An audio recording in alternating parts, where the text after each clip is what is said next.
Olá, galera! Espero que vocês estejam bem. Aqui é a Fernanda, professora de língua portuguesa, e nós vamos começar nesse momento a resolução da prova do Colune de português do ano 2021. Preparados?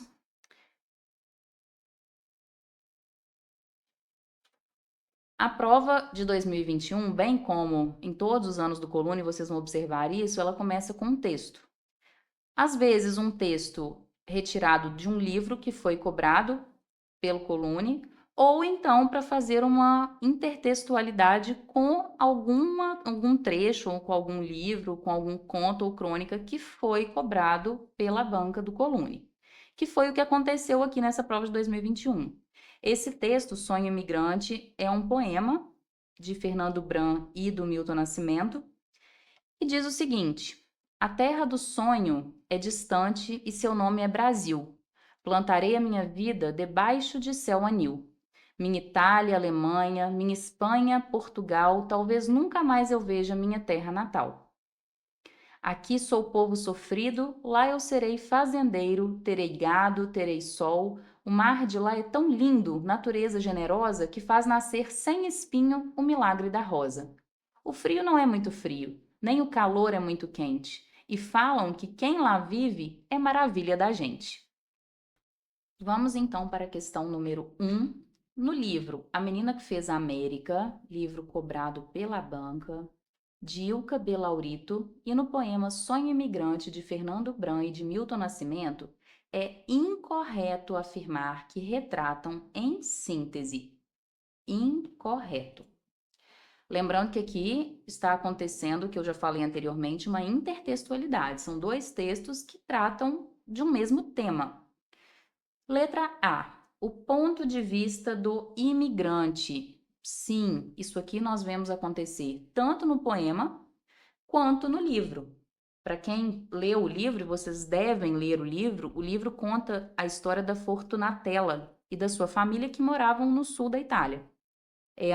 A família dela é composta por ela, seu irmão, sua mãe e os avós. Quando o pai da Fortunatella morre, ela ainda muito jovem, as pessoas recomendam que a mãe das crianças fizessem a América. Isto é, que a mãe das crianças viajasse para a Europa ou para a América do Norte. E aí a sua mãe se casou e se mudou para o Brasil, deixando os filhos com os avós. Algum tempo depois, as crianças, quando fizeram 10 anos, receberam as passagens para finalmente se encontrarem com a mãe e com o padrasto e conhecerem o Brasil e conseguem reconhecer a diferença entre os dois países.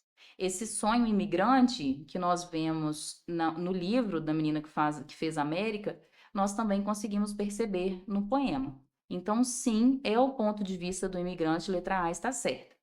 Na letra B, o sonho de vida farta e generosa, com certeza, afinal de contas, eles querem fazer a América, eles estão em busca de um futuro melhor, de uma vida melhor. Então, há o sonho de uma vida farta e generosa.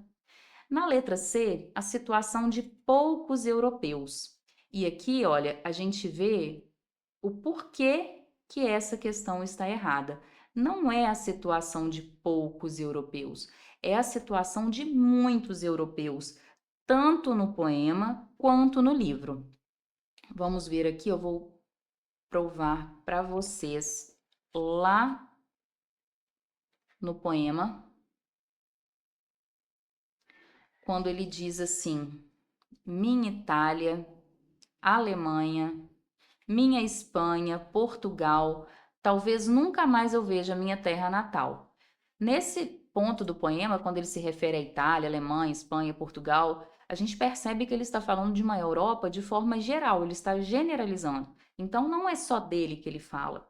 E logo mais à frente, quando ele diz aqui sou povo sofrido, ele não é um único indivíduo sofrido, ele fala sobre um povo todo sofrido. E é o que nós vemos acontecer também no livro da menina que fez a América. Tanto é que é esse sonho de fazer a América, esse sonho desses imigrantes europeus, é um sonho que acontecia com muitos deles. A família da Fortunatella vem, a mãe vem, como outros europeus também já vinham. E depois, na letra D, o desejo de encontrar o novo é justamente o que eles querem ao fazer a América, encontrar o novo. Resposta, portanto, incorreta, letra C. Questão número 2. A partir de reflexões sobre as leituras do livro A Menina que Fez a América, de Ilka Laurito, e do poema Sonho Imigrante, de Fernando Bran e Milton Nascimento, analise as afirmativas abaixo. Afirmativa número 1. As pessoas cogitavam deixar as próprias pátrias a fim de se tornarem cidadãos melhores. Alternativa 2. Os europeus deixavam seus países esperançosos por uma vida repleta de possibilidades. E número 3. A busca pelo novo mundo relacionava-se à rejeição do país de origem dos imigrantes. Eles estão pedindo o seguinte: está correto o que se afirma em. Então, nós precisamos voltar lá nas afirmativas para analisar qual está correto ou quais estão corretas. Na alternativa número 1, as pessoas cogitavam deixar as próprias pátrias a fim de se tornarem cidadãos melhores. Há um problema aqui no final. Realmente eles cogitavam deixar as próprias pátrias, mas não a fim de se tornarem cidadãos melhores. Não há nenhum ponto, nem no poema nem no livro, que nos diga que esses cidadãos não eram pessoas boas. Inclusive, acontece muito o contrário. Nós vemos que eles eram sim bons cidadãos. Nós percebemos isso, principalmente no livro, que eram pessoas boas, eram bons cidadãos. Então, o intuito não era se tornar um cidadão melhor. A 2, afirmativa 2, os europeus deixavam seus países esperançosos por uma vida repleta de possibilidades.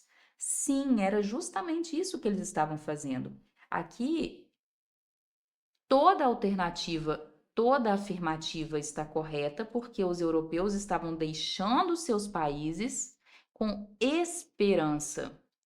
O fazer a América era buscar na América com esperança um futuro melhor.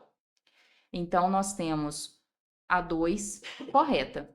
E a 3, a busca pelo novo mundo relacionava-se à rejeição do país de origem dos imigrantes. De forma alguma, aqui o problema está na palavra rejeição. Eles não rejeitavam o país de onde eles estavam vindo, eles apenas queriam uma condição melhor. Portanto, a resposta correta é a letra B, apenas a 2, apenas a afirmativa 2 está certa. Questão número 3.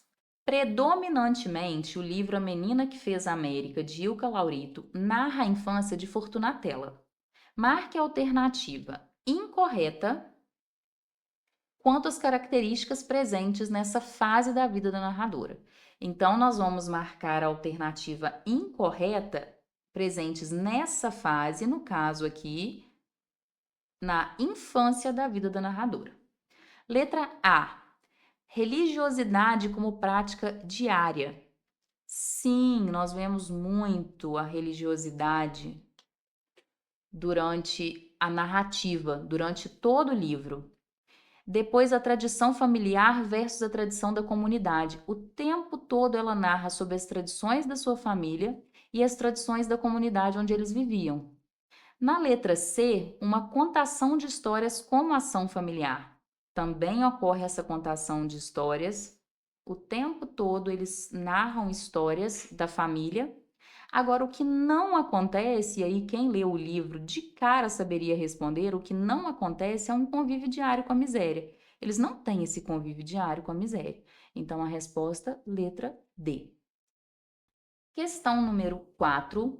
No livro A Menina que Fez a América, de Ilka Laurito, a preocupação com o trabalho e ou cuidado com a família são características importantes dos imigrantes italianos.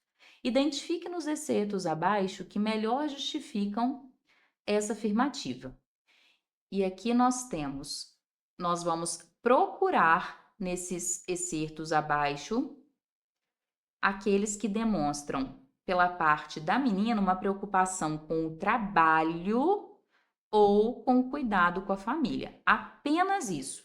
Lembrando que tudo o que nós vamos ver a partir de agora são frases retiradas do livro, mas eu vou procurar apenas aquelas em que há uma preocupação com o trabalho ou cuidado com a família. Vamos para a afirmativa número 1. Sua mãe deve ter juntado algum dinheiro, mas a vida no Brasil é difícil. Uma passagem de navio custa muito caro. Além disso, a terceira classe dos imigrantes. Aqui nós vemos sim uma preocupação quando ela fala que a vida no Brasil é difícil, que a passagem do navio custa muito caro e que eles ainda vão para a terceira classe dos imigrantes. Percebemos uma preocupação dela com a família, um cuidado com a família. Na número 2, em fins do século XIX, a vida estava difícil para os trabalhadores dos campos da Itália e de outras partes da Europa. Faltava serviço e, quando havia, era mal pago. Mais uma vez, a gente vê uma preocupação, agora aqui, não tanto com o cuidado com a família, mas uma preocupação com o trabalho. Quando ela fala que a vida estava difícil para os trabalhadores dos campos da Itália e de outras partes da Europa, faltava serviço e, quando tinha o serviço era mal pago. Então, nós temos também uma correta aqui. Na 3, comecei a choramingar baixinho, depois alto, e se Betina tivesse demorado um pouco mais, eu teria feito transbordar a fonte da água nova com meu pranto. E no dia seguinte, as mulheres lavariam a roupa com as minhas lágrimas. Nós vemos aqui um trecho do livro que é muito subjetivo. Ela fala sobre os sentimentos dela. Não há uma preocupação com a família, não há um cuidado com a família ou com o trabalho. Essa 3 aqui, portanto, ela está incorreta de acordo com o que foi pedido. Número 4, continuamos a subir com os vagões gemendo atrás da locomotiva fumegante, e eu passei a imaginar que a cidade fosse do tamanho de uma noz, daquelas que balançavam nos mais altos galhos das nogueiras da Calábria.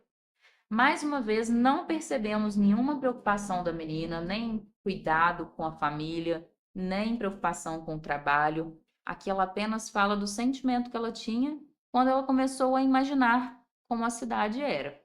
Portanto, essa número 4 também está incorreta de acordo com aquilo que foi pedido. Resposta alternativa correta, resposta correta vai ser a letra C. Questão número 5. Fortunatella nasceu em Saracena, uma pequena aldeia da Calábria, e, segundo a própria menina, sua infância vivida na aldeia era. Essa questão é muito interessante porque é o tipo de questão que ela faz uma relação com outra que já foi vista aqui nessa prova. A gente consegue perceber uma relação dela com a questão número 3. Voltei na questão número 3 para vocês verem aqui comigo. Predominantemente, o livro A Menina que Faz da América narra a infância de Fortunatella. Marque a alternativa incorreta quanto às características presentes nessa fase da vida da narradora. Então, aqui a gente fala sobre a vida da narradora na infância. E eu falei para vocês que havia sim religiosidade, havia essa tradição familiar, tradição da comunidade, tinha muita contação de histórias, mas não tinha esse convívio diário com a miséria. Quem lê o livro percebe isso nitidamente e percebe que não havia miséria. Você entendendo essa questão número 3, fica muito fácil responder a questão número 5. Segundo a própria menina, a sua infância vivida na aldeia era. Vamos começar agora pela letra D. E aí a gente pode nessa questão até por eliminação. Mesmo quem não leu o livro dava para fazer. Não façam isso que eu estou falando, tá? Mas daria para chutar se a gente fizesse por eliminação. Uma infância semeada pela desavença entre os jovens, nós temos aqui uma característica muito negativa, desavença. O que acontece também na letra C, tomada por aborrecimento dos jovens, e também na letra B, rodeada pela tristeza das crianças. Como nós vimos lá na questão número 3, ela não tinha convívio diário com a miséria. Era uma infância muito boa. Tinha tradição familiar, tinha muita contação de história, tinha religiosidade, então não havia tristeza, não havia aborrecimento, não havia desavença, mas havia sim uma infância permeada pela imaginação das crianças. Resposta letra A.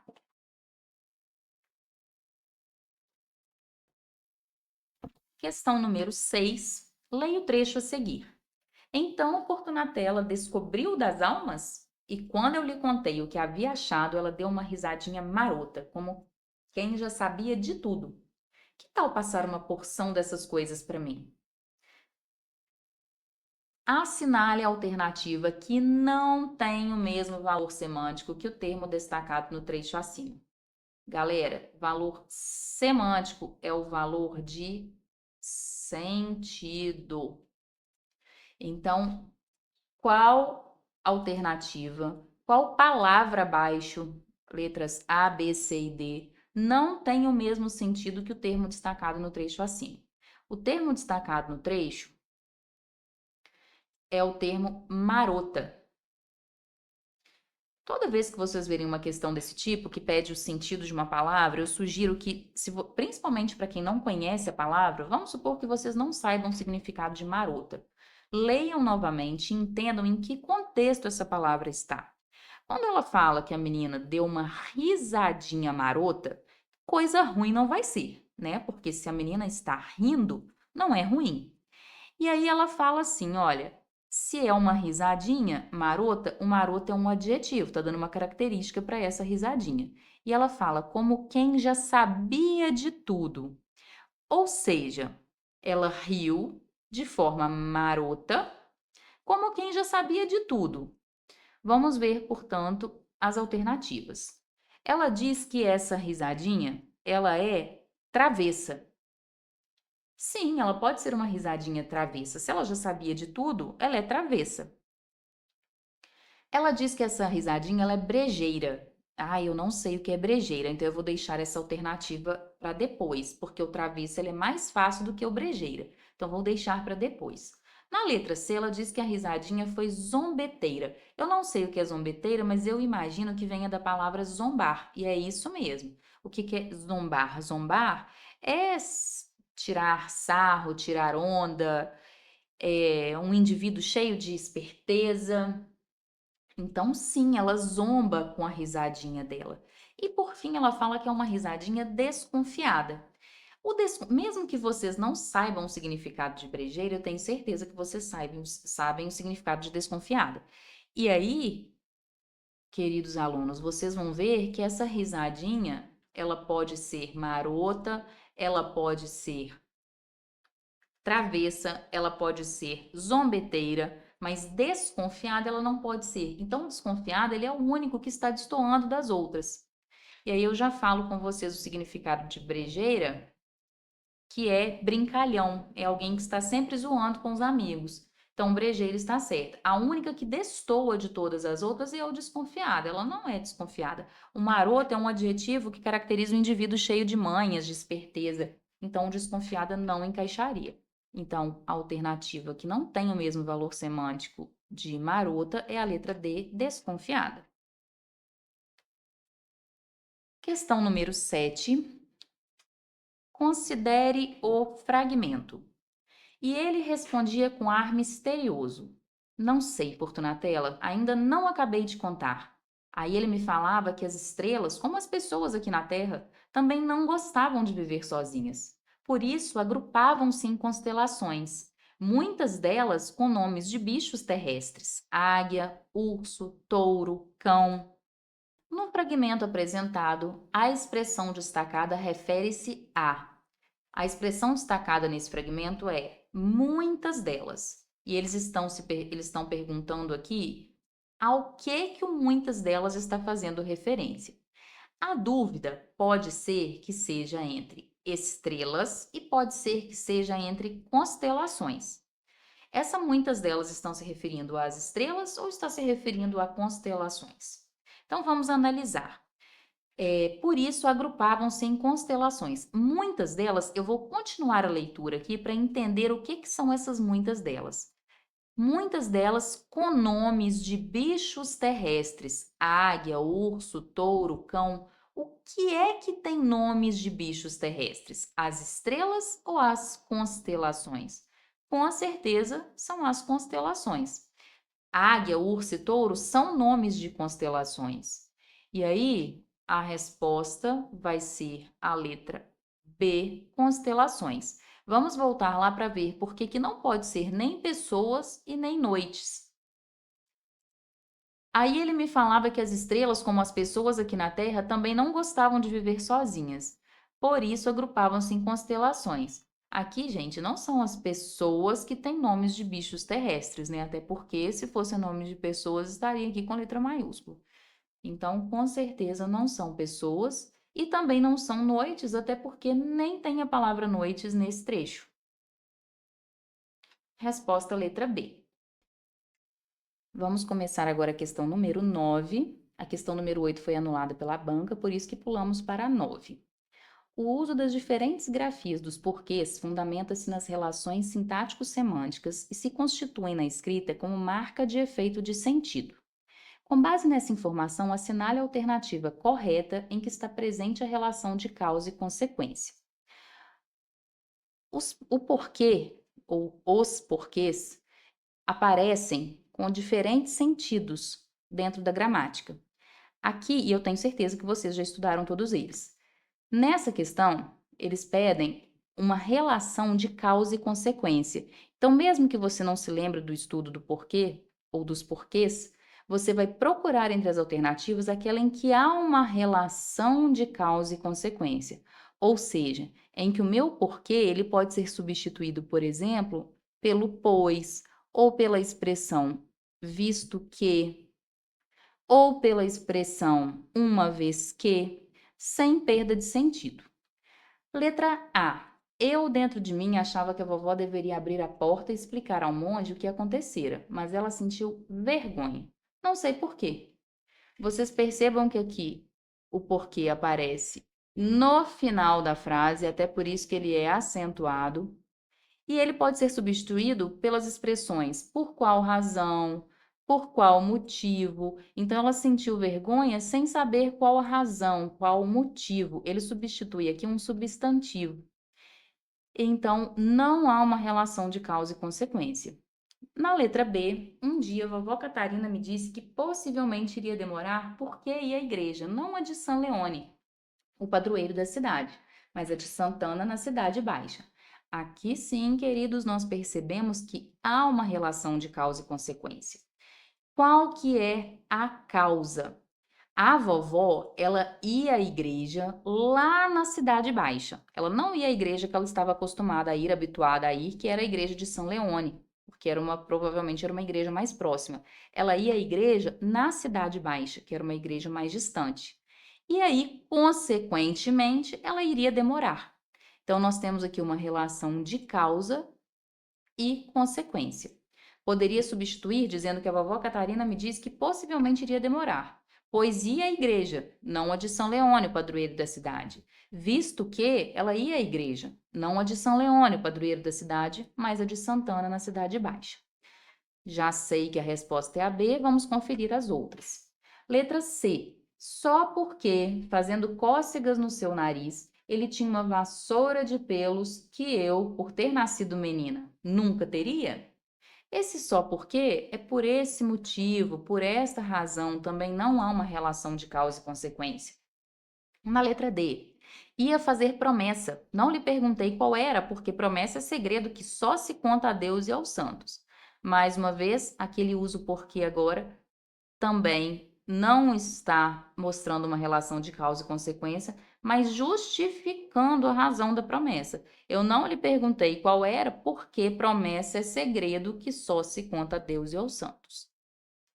Resposta letra B. Questão número 10. Analise a figura de linguagem, personificação e destaque no excerto. Essa questão número 10 vai ser nossa dica aqui do dia. Estudem muito as figuras de linguagem, porque é quase certo que caia uma questão de figura de linguagem na prova do Colune. E nesse caso, a que foi pedida foi personificação, foi um presente a questão número 10. Muito fácil, muito simples. Para quem não se lembra, personificação ou prosopopeia, personificação é o nome mais fácil de se lembrar, né? É a atribuição de características humanas a seres não humanos ou inanimados. Então, há um processo de animação dos personagens. O excerto diz o seguinte: meu coração pinoteou de alvoroço e eu disparei de volta à cabina tropeçando nos marinheiros.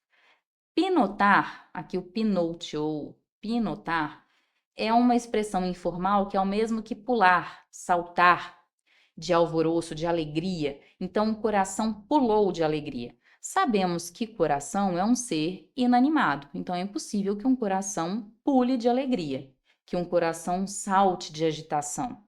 Portanto, o que acontece aqui é a personificação do coração.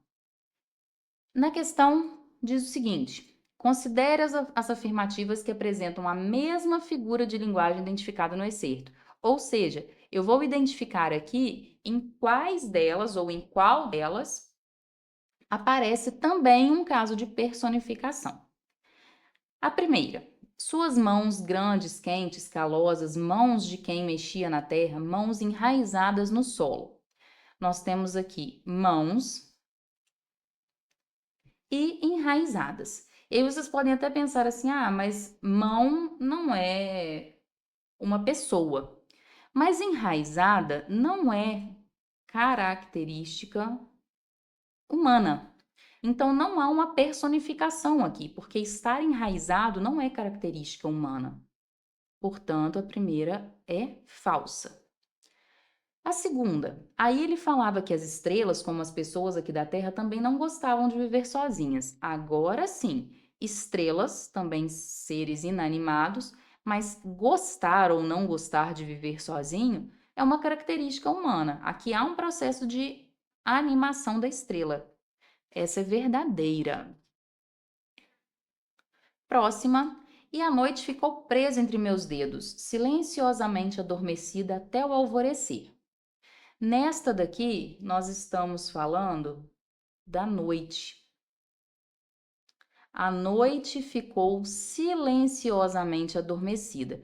Noites não adormecem, pessoas adormecem. Há uma personificação do substantivo noite, que é um ser inanimado, verdadeiro. E a última, escancareia e a janelinha se debruçou sobre os telhados da casa de Rina. Aqui o substantivo janelinha, que é um ser inanimado, está dizendo que ele se debruçou sobre os telhados. Quem se debruça são humanos e não janelinhas, então, portanto, há um processo de personificação. Assinale a sequência correta, ficamos, portanto, com a letra C. Falso, verdadeiro, verdadeiro e verdadeiro. Terminamos, então, a primeira prova de 2021 e eu espero vocês para os estudos seguintes das provas de 2022 e 2023.